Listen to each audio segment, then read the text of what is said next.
Australia, England, അങ്ങനെ അതുപോലെ തന്നെ യൂറോപ്പിന്റെ പല ഭാഗങ്ങളിലായിട്ട് ഇന്ത്യക്കാർക്കെതിരെയും അതുപോലെ തന്നെ ഏഷ്യൻ വംശജർക്കെതിരെയും വലിയ രീതിയിൽ ഉള്ള ആന്റി എമിഗ്രന്റ് സ്ട്രൈക്സ് ഒക്കെ നടന്നുകൊണ്ടിരിക്കുകയാണ്. അതുപോലെ തന്നെ എല്ലാവരുടെയും ശ്രദ്ധയ്ക്കായിട്ട് പറയാണ്, അതുപോലെ യൂറോപ്യൻ രാജ്യങ്ങളിലൊക്കെ പല ഇടങ്ങളിലും ഇന്ത്യൻസിന് റൂംസ് കിട്ടാനില്ല. ഒരുപാട് പല സ്ഥലങ്ങളിൽ നിന്നും ഇന്ത്യൻസിന് ഒഴിവായിക്കൊണ്ടിരിക്കുകയാണ്. അവരോട് പറയാണ്, നിങ്ങളുടെ നാട്ടിലേക്ക് തന്നെ തിരിച്ചു പോവുക.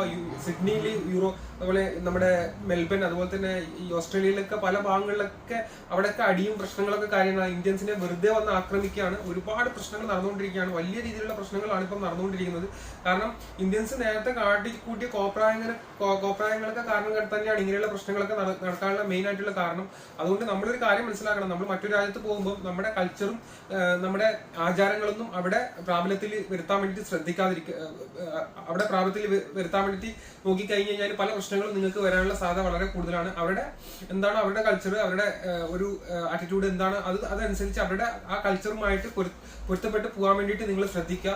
കാരണം മലയാളികളോട് പിന്നെ പ്രത്യേകിച്ച് പറയേണ്ട ആവശ്യമില്ല. അവിടെ ഏത് രാജ്യത്ത് പോയി കഴിഞ്ഞാലും ആ രാജ്യവുമായി പെട്ടെന്ന് ഇണങ്ങി പൊരുത്തപ്പെട്ട് പോകുന്നതാണ്. പക്ഷെ ചില മലയാളികൾ ഇവിടെ ഉണ്ടാക്കുന്ന പ്രശ്നങ്ങൾ, ചില മലയാളികൾ മറ്റുള്ള മലയാളികൾക്ക്, അതായത് ന്യൂ ജനറേഷൻ ആയിട്ടുള്ള പുതിയ തലമുറകൾക്ക് ഒരുപാട് പ്രശ്നങ്ങൾ ഉണ്ടാവാനുള്ള സാധ്യത വളരെ കൂടുതലാണ്. നിങ്ങൾ ഒരുപാട് അഹങ്കരിക്കുന്ന ആൾക്കാരുണ്ട്. ഇവിടെ വന്നിട്ട് പല പ്രശ്നങ്ങളും ഉണ്ടാക്കുക. അവിടുത്തെ സ്ത്രീകളായിട്ട് ഈ റീസെന്റ് ഇവിടെ ഇംഗ്ലണ്ടിലൊക്കെ വലിയ പ്രശ്നങ്ങൾ ഉണ്ടായിരുന്നു. അവിടുത്തെ ഒരു നൈറ്റ് ക്ലബിൽ ഒരു സ്ത്രീയെ കയറി പിടിച്ചു. കാരണം ഈ നൈറ്റ് ക്ലബിലൊക്കെ പോവാന്ന് പറഞ്ഞു കഴിഞ്ഞാൽ അവരുടെ ആഘോഷങ്ങളാണ്. അവിടെ അങ്ങനെ ഒരു സ്ത്രീയുടെ പെർമിഷൻ ഇല്ലാതെ കയറി പിടിക്കാനോ തൊടാനോ ഒന്നും ഒരു രാജ്യത്തും ഒരു ഫോറിൻ കൺട്രീസിലും നമ്മൾ ധരിച്ചു വെച്ചിരിക്കുന്ന പോലെയുള്ള ഒരു ഇതും ഇല്ല. അതൊക്കെ വെറുതെയാണ്. നിങ്ങൾ വിചാരിക്കുന്ന പോലെയൊന്നും അല്ല ഇവിടുത്തെ കാര്യങ്ങൾ. ഇവിടുത്തെ കൾച്ചറും മെന്റാലിറ്റി എൻറ്റയർലി ഡിഫറെന്റ് ആണ്. നിങ്ങൾക്ക് ഒരു സ്ത്രീക്ക് നിങ്ങളെടുത്ത് താല്പര്യം ഉണ്ടെങ്കിൽ, ഇഷ്ടമാണെന്നുണ്ടെങ്കിൽ ആ സ്ത്രീ നിങ്ങളെ സമീപിക്കും. അല്ലാതെ നിങ്ങൾ പോയിട്ട് ആ സ്ത്രീയെ തൊട്ട് കഴിഞ്ഞാൽ വലിയ പ്രശ്നങ്ങളിലേക്ക് പോകും. റീസെന്റ് ഒരു സ്ത്രീ ആയിട്ട് ലവ് മാരേജ്, അവന് ഒരു ഫോറിൻ സ്ത്രീ ആയിട്ട് ഇഷ്ടമാണെന്നൊക്കെ പറഞ്ഞതിന് ശേഷം അവന് നാട് കടത്തൽ ഭീഷണിയും അതുപോലെ തന്നെ വലിയൊരു ഫൈനും ഒരു പ്രോബ്ലംസ് ഉണ്ടായിട്ടുണ്ടായിരുന്നു. അപ്പോൾ അതുപോലെ തന്നെ ഇംഗ്ലണ്ടിന്റെ പല ഭാഗങ്ങളിലും ഇന്ത്യൻസ് ഒക്കെ തെരുവുകളിലും ഒക്കെയാണ് അവർ ജീവിക്കുന്നത്. അതുപോലെ യൂറോപ്പിന്റെ പല ഭാഗങ്ങളും ഇന്ത്യൻസിനെ മാക്സിമം ഒഴിവാക്കാൻ ശ്രമിക്കുകയാണ്, ഇന്ത്യൻസിനെയും അതുപോലെ തന്നെ ഏഷ്യൻ വംശജരൊക്കെ.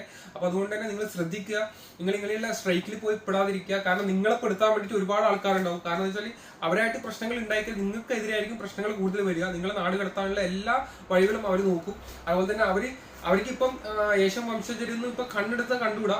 കാരണം ഒരുപാട് ആൾക്കാർ പുറത്താക്കിക്കൊണ്ടിരിക്കുകയാണ്.